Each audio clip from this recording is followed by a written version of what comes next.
పుత్తూరు రూరల్లో టీడీపీ ఎన్నికల ప్రచారం జోరుగా హుషారుగా సాగింది. నగరిలో దోపిడీకి పాల్పడిన రోజాకు ప్రజలకు మధ్య పోటీ నెలకొందని గాలి భానుప్రకాష్ తెలిపారు.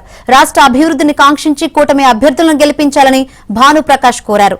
తన తండ్రి గాలి ముద్దుకృష్ణమనాయుడు అడుగు జాడల్లో నడుస్తానని గాలి భానుప్రకాష్ హామీ ఇచ్చారు.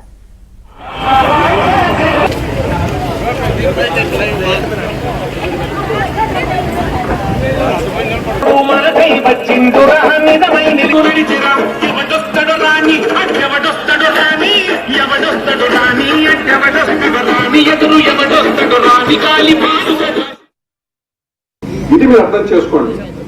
ఈ ఎలక్షన్ అనేది ఇద్దరు మనుషుల మధ్య పోటీ కానే కాదు. ఈ ఎలక్షన్ అనేది మనకి ఆమెకి మధ్య పోటీ. దీంట్లో మనమే గెలవాలి, జనమే గెలవాలి, మీరే గెలవాలి. దీంట్లో కులాలు ఉండొచ్చు, మతాలు ఉండొచ్చు, అవన్నీ కూడా ఈసారి చూస్తే ప్రమాదం ఉంది. మనకి భావితరాలు కూడా అన్యాయం చేసిన అవుతారు. మీరు మీ పిల్లలకు అన్యాయం చేసిన అవుతారు. ఆ అన్యాయం చేసే హక్కు మీకు కూడా ఇవ్వలే దేవుడు. మీరు చెడిపోవడం కాదు కదా, మీ పిల్లలు కూడా చెడిపేస్తారు.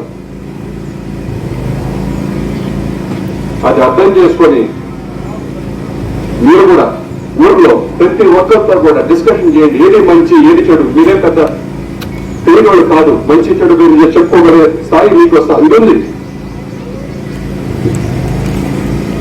ఊరిని కాపాడండి, మనుషుల్ని కాపాడండి. కాపాడి దానికి ఒకే ఒక మార్గం, మిమ్మల్ని యుద్ధం చేయమన్నట్లు ఆయన అన్నట్టు అరవక్కల్లా యుద్ధం చేయకల్లా. మనకి 15 రోజుల్లో దేవుడు ఒక ఆయుధం ఇచ్చాడు, మన చేత ఒక శక్తి ఇచ్చాడు. దాన్ని మీరు కానీ ఖచ్చితంగా వాడుకుంటే, తప్పు చేయకుండా వాడుకుంటే ఖచ్చితంగా మెరుగుని సాధిస్తారు.